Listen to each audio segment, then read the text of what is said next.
Semua berawal dari niat yang baik. Innamal a'malu binniyat. Itulah pentingnya kita diawali hidup itu dengan niat, niat, niat.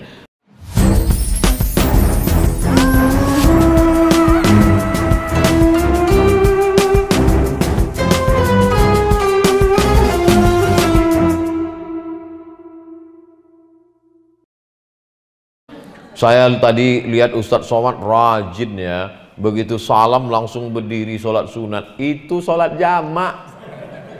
Saya musafir ya, oleh sebab itu ada masuk dari babur rayyan puasa sunat, ada masuk. Kemarin saya sosialisasi wakaf di rumah sakit, datang satu Pak dokter, saya Ustadz Somad kena sakit gula sudah 17 tahun.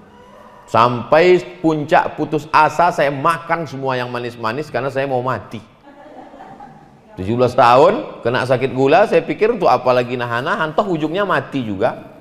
Akhirnya gimana ceritanya dapat ilham puasa sunat sembuh total setelah 17 tahun. Obatnya puasa sunat. Sebetulnya Pak dokter nih mau menjelaskan saya bahwa diantara untuk menangani COVID ini dengan puasa sunat.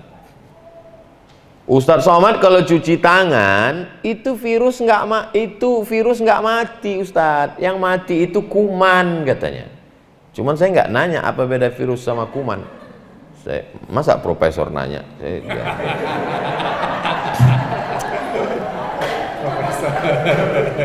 Jadi Ustadz, cara mematikan virus itu jangan kasih dia makan. Makanan virus itu gula. Kalau kita puasa gula kita turun. Virusnya pas virus mau mendekat dia lihat, nggak usah lah, nih gulanya dikit gitu. Nah oleh sebab itu maka Ustadz cuma ngomong puasa, Ustadz sendiri nggak puasa. Saya musafir. Selasa, Rabu, Kamis, Jumat. Insya Allah Jumat puasa. Jumat tanggal 9, Sabtu tanggal 10. Kalau bisa 3 hari bagus, nggak bisa. Dan ternyata ini nanti kalau saya cerita menurut aspek kedokteran kesehatan, man takallama fi ghairi fannihi atabil ajaib. Siapa yang ngomong bukan pada bidangnya, ngomongnya ajaib-ajaib. Saya khawatirnya 100 sahabat mendengar ini, loh ini kok Pak dokter nggak pernah ngomong ini. Nah, tapi insya Allah kedatangan Nabi Muhammad SAW itu mukjizat luar biasa. Apapun yang dia katakan itu adalah dari Allah Subhanahu wa Ta'ala. Nah, kebersamaan Bapak Ibu ini ada limit batas waktunya. Iza jaa ajaluhum, kalau ajal itu sampai, la yastakhiruna sa'atan, tak bisa ditunda sesaat, wala yastaqdimun. Teman saya sama-sama kuliah, sama-sama satu kelas, sama-sama duduk di samping, sama-sama hampir dilempar pakai penghapus sama dosen. Sama-sama sarapan pagi, sama-sama teman akrab, meninggal. Lama saya berpikir, kenapa bukan aku yang mati? Kenapa dia yang meninggal?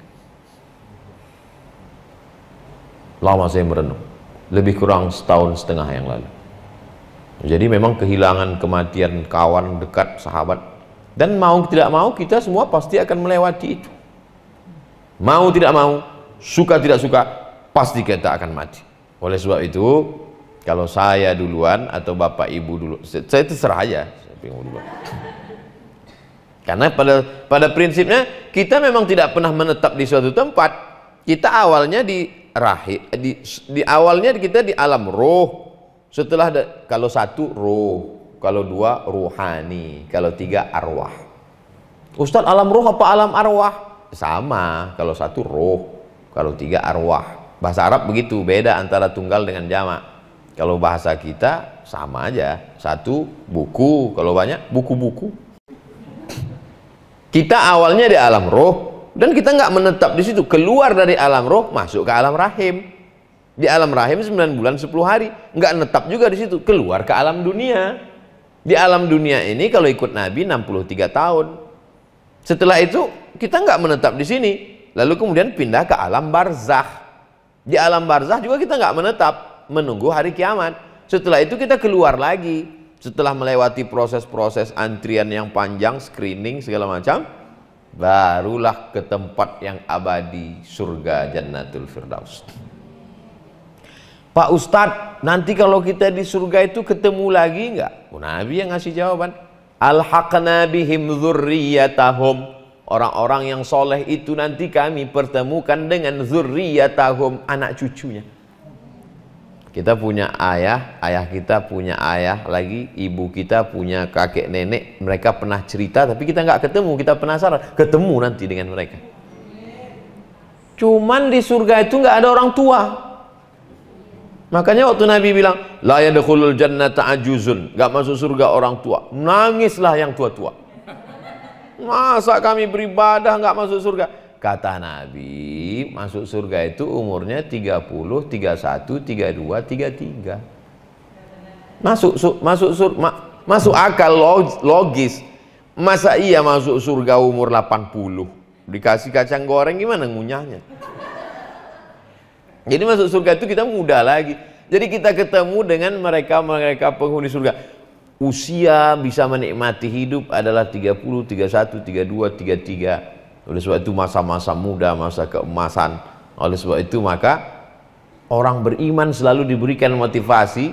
Kalau di dunia ini dia tidak terlalu cinta, karena kalau terlalu cinta dengan dunia ini itu akan ditinggalkan juga. Wa tuhibbunal mala hubban jamma. Kamu terlalu cinta kepada dunia, kamu takut mati, membuat kamu menjadi pelit, bakhil, kedekut, medit, apa lagi? DST dan seterusnya. Dan pada akhirnya semua yang dikumpul itu tinggal, diambil ahli waris, balik nama, selesai, habis tamat. Innalillahi wa inna ilaihi rajiun. Peci tinggal, baju tinggal, celana tinggal, bawa kain kapan. Oleh sebab itu sultan-sultan di Turki itu sorbannya besar. Saya dulu heran kenapa sultan di Turki itu besar, rupanya itu kain kapan. Supaya penguasa-penguasa itu selalu ingat mati. Kain kapan itu dililitkan kepalanya. Cobalah perhatikan sultan di Turki, supaya dia ingat mati. Sahabat Nabi itu ada yang tulisan di cincinnya, wakafa bil mauti wa'iza, cukuplah kematian sebagai nasihat. Ibu-ibu kalau mau buat liontin bagus juga. Cukuplah kematian sebagai nasihat. Setiap ngelihat itu tapi ujung-ujungnya sedekah. Saya nggak pernah ceramah ngajar, mari ayo bersedekah, enggak. Saya cuma cerita aja. Bapak Ibu semuanya akan tinggal, semuanya. Alhamdulillah 100 sahabat programnya luar biasa. Bahkan program membangun masjidnya sampai ke Yogyakarta. Jangan mati sebelum bangun masjid. Man bana masjidan, siapa yang bangun masjid, banallah mithlahu baitan fil jannah, dibangunkan Allah suatu tempat dalam surga. Mudah-mudahan kita semua sebelum mati bangun masjid. Nama masjidnya apa? Nama masjidnya selamat datang di masjid daripada beli motor gede. Hah? Biasanya nama masjid Masjid Al-Ikhlas, Masjid At-Taqwa. Ini nama masjid Bapak kok masjidnya daripada beli motor gede. Rupanya nggak jadi beli motor gede gara-gara bangun masjid. Cuman panitia agak susah itu nyebutnya. Adapun perolehan infak sedekah pada hari ini di masjid daripada beli motor gede adalah adapun kepada payah. Tapi itu motivasi yang luar biasa. Ustadz Somad sudah ada bangun masjid utuh satu masjid enggak, tapi beberapa ini ada langsung. Demi Allah Bapak Ibu, ini tidak ada rekayasa dari panitia, nggak ada bisikan ke Ustadz Somad, nggak ada. Oleh sebab itu maka apa yang kita cita-citakan, program-program dari 100 sahabat sampai semua insya Allah. Dari mulai santunan yatimnya, bangun masjidnya, silaturahimnya, program tahajud malamnya, berbagai berbagai macam profesi, tapi cita-citanya satu. Tadi saya mulai jam 12, sekarang sudah jam, oh jam saya mati. Oh betul jamnya. Saya heran kok cepat sekali 1 jam bersama 100 sahabat ini. Belum sejam. Bapak Ibu yang dimuliakan Allah SWT, nanti walaupun belum 1 jam, Bapak Ibu dipersilakan buat tulisan atau mau tanya langsung, kita buka tanya jawab. Yang bisa saya jawab, yang nggak bisa saya jawab nanti saya bawa pulang ke Pekanbaru, saya jawab, saya kirimkan videonya, buka link Ustadz Abdul Somad Official. Jangan lupa subscribe, like, and share. Itu. Terima kasih. Barakallah. Bapak Ibu yang dimuliakan Allah Subhanahu wa taala. Persahabatan orang beriman itu tidak berakhir dengan kepentingan. Adapun orang yang punya kepentingan, begitu kepentingannya sudah tercapai, maka persahabatannya berakhir. Persahabatan kita sampai ke surga. Sab'atun yuzilluhumullah, ada 7 golongan dapat naungan Allah. Yauma la zilla illa zillu, hari itu tak ada naungan kecuali naungan Allah. Di padang mahsyar panas terik, tak ada atap. Kita nanti dapat naungan itu. Lalu kata Nabi, siapa yang dapat naungan di antara yang 7 itu? Rajulani, 2 orang. Tahabba fillah, berkasih sayang karena Allah. Ijtama'a alaih, berteman karena Allah. Wa tafarraqa alaih, berpisah pun karena Allah. Mudah-mudahan saya dan Pak Rizal termasuk itu. Bapak Ibu masuk juga. Berkasih sayang karena Allah. Kami tak ada kepentingan. Pak Rizal belum ada ngomong-ngomong mau jadi calon presiden, belum ada. Kami tidak ada kepentingan politik, tidak ada kepentingan ekonomi, tidak ada kepentingan, murni ketemu di masjid, kemudian beliau ada cita-cita dalam hati, lubuk hatinya yang paling dalam, bersilaturahim, kemudian dikabulkan Allah SWT. Semua berawal dari niat yang baik. Innamal a'malu bin niyat. Itulah pentingnya kita diawali hidup itu dengan niat. Datanglah seorang pasien kena penyakit mah akut. Nanya ke dokter, Pak dokter, kenapa saya setiap jam 12 siang itu perut saya seperti dililit, sakitnya minta ampun. Kemana-mana bawa tas laptop tapi isinya roti. Karena kalau sudah jam itu harus. Tapi ketika saya sedang puasa, kenapa usus saya tidak melilit? Kenapa mah saya nggak kumat? Kebetulan dokternya ngaji. Kata Pak dokter, ketika ibu makan sahur, saat itu ibu sedang berniat, maka otak memerintahkan kepada usus, lambung, jangan keluarkan asam lambung jam 12 besok karena makanan nggak bakalan ada. Jadi akhirnya siapa yang memerintahkan itu? Otak. Otak sudah diprogram waktu makan sahur. Nawaitu shauma ghadin, saya besok puasa Asyura, puasa Ramadan, puasa qadha, puasa Senin Kamis. Otak memerintahkan kepada seluruh, maka tidak akan. Tapi ketika orang tidak punya program itu di waktu pagi, maka tidak ada perintah kepada lambung, dia mengeluarkan asam lambung tepat pada jadwal makanan yang biasa. Jadi banyak orang yang tidak mengerti itu karena tidak dibukakan Allah Ta'ala pengetahuan. Allah berjanji, sanurihim ayatina fil afaq, kami akan tunjukkan tanda-tanda kebesaran kami di atas muka bumi Allah. Sampai semua manusia ini berkata, Rabbana ma khalaqta hadza batila, tidaklah yang kau ciptakan ini sia-sia ya Allah. Kita maunya memang hidup ini awalnya baik, tengahnya baik, ujungnya baik. Tapi andai awalnya nggak baik, tengahnya kurang baik, mudah-mudahan ujungnya baik. Yang paling dikhawatirkan awalnya baik, tengahnya baik, matinya su'ul khotimah. Makanya kita selamatkan teman-teman kita. Makanya kita berbahagia, 100 ini bukan angka nominal, masih bisa ada tambahan. Komunitasnya tanpa batas. Kalau ada yang belum hijrah, masih belum peduli pada akhirat, dia pikir dunia ini kekal abadi, maka perlu diajak, perlu dirangkul, perlu ditemani. karena godaan setan ini luar biasa. La'atiyannahum min baini aidihim, aku akan datang dari depan, wa min khalfihim dari belakang, wa an aimanihim dari kanan, wa an syama'ilihim dari kiri. Setan itu ngajaknya 4 kali, dari depan, dari belakang, dari kanan, dari kiri. Habis itu dari dalam. Alladzi waswisu fi sudur. Lihat 5. Depan, belakang, kanan, kiri, dalam. Kita ngajaknya cuma sekali, pakai SMS lagi. Itu pun SMS grup. Yuk ngaji yuk. Dia nggak datang, lalu kita salahkan dia. Yang salah kita. Abdul Somad malah nggak ngajak sama sekali. Orang udah ngumpul baru dia ceramah. Orang yang ngajak itu namanya da'i. Da'i itu ngajak.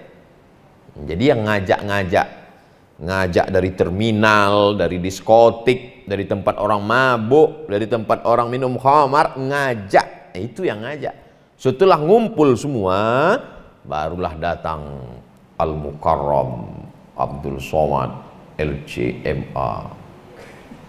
Assalamualaikum, dialah bintang utamanya. Padahal pahala yang paling banyak yang ngajak-ngajak itu, yang di balik layar itu, yang kita tidak tahu. Maka saya selalu sebelum tabligh akbar itu istighfar, astagfirullahaladzim. Emangnya dosanya apa Pak Ustadz? Orang lihat saya bintang utamanya, padahal bukan. Ada orang-orang di situ. Kalau saya ceramah di kantor, ada penggeraknya di situ. Kalau saya ceramah di komunitas, ada penggeraknya di situ, dan orang nggak kenal dia. Inilah yang disebut kamin masyhurin fil ardi walam yakul ma'rufan fis sama. Berapa banyak orang yang terkenal di bumi, tapi malaikat nggak kenal. Tapi berapa banyak orang yang di bumi, orang nggak kenal dia. Dia nggak pernah ceramah, dia nggak pernah kultum, dia nggak pernah tabligh akbar, tapi malaikat tiap hari melihat amal dia.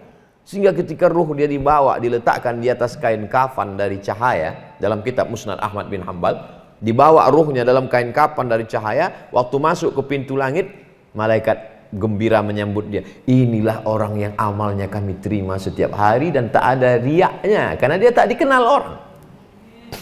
Abdul Somad paling dikenal orang. Like-nya berapa? Subscribernya berapa? Viewernya berapa? Followernya berapa? Yang paling na'udzubillah pas di akhirat, amalmu sudah habis diambil follower. Makanya doakan Ustaz Somad supaya jauh dari riya, supaya matinya husnul khotimah. Jangan sekarang. Kita masih ada jadwal sampai hari Jumat di Jakarta. Saya yakin dan percaya Bapak Ibu sayang, cinta kepada para habaib, kepada para ulama. Kami tidak membawa harta benda, yang kami bawa hanyalah ucapan-ucapan Rasulullah SAW. Yang kami bawa hanyalah ayat-ayat Al-Quran yang dulu dilantunkan oleh mulut Rasulullah, didengar sahabat, didengar para tabi'in, disampaikan tabi'in, sampai ke guru ngaji, belajar kami kepada habaib, pada kiai, pada tuan guru, lalu kami sampaikan hari ini. Saya pun menjawab, nggak pernah saya, menurut saya. Siapa saya? Menurut ulama. Selalunya menurut ulama. Jangan pakai ulama, langsung aja ke Quran. Emang ente ketemu Jibril? Langsung aja ke Quran. Mana Quran ente? Ini. Qurannya coba lihat, terjemahan Depak. Yang nerjemah siapa? Ulama. Oleh sebab itu maka kembali ke Quran dan Sunnah melalui ulama. Al-ulama warasatul anbiya. Ulama pewaris para nabi. Alhamdulillah ada Pak pengacara, ada Pak Jenderal, ada Pak Dokter, tapi semuanya mendengarkan ulama. Sekarang ada orang kalau rusak HP-nya dia bawa ke servis HP, rusak AC-nya dia bawa ke servis AC, rusak mobilnya dia bawa ke bengkel, tapi agamanya dia betulin sendiri. Kamu nggak nanya ke ulama? Ulama itu manusia biasa, sama seperti saya. Dia nggak percaya sama ulama, tapi sama pilot dia percaya. Tadi naik pesawat, tidak ada satupun penumpang pesawat itu yang ngetuk pintu pilot nanya mana handbrake-nya, mana remnya, ini minyaknya campur atau ini matic atau nggak ada yang nanya. Semua penumpang pesawat tadi percaya pada pilot, tapi hari ini banyak orang tak percaya pada ulama. Nauzubillah wal iyaz billah. Alhamdulillah. Ini nanti video ini di-share Pak Dokter, ditonton orang, terinspirasi pula daerah Kalimantan, Sulawesi, Papua, Sumatera mendengar ada 100 sahabat. Mereka buat 1000 sahabat. Terinspirasi dia gara-gara ini. Maka man sanna fil islami sunnatan hasanatan, siapa yang membuat suatu tradisi yang baik, falahu ajruha, dia dapat pahalanya, wa ajru man amila biha, orang lain yang melakukannya tapi 100 sahabat dapat, karena dia yang punya hak paten pertama. 100 sahabat dapat pahala royalti dari penyebaran, tapi tentu yang ngomong ini dapat juga. Bapak Ibu yang dimuliakan Allah Subhanahu wa taala. Sekali lagi saya ucapkan tahniah, selamat kepada 100 sahabat, mudah-mudahan bersahabat di dunia, bertetangga di surga. Terima kasih, mohon maaf banyak tutur kata saya menyinggung perasaan, saya kembalikan ke moderator. Wassalamualaikum warahmatullahi wabarakatuh.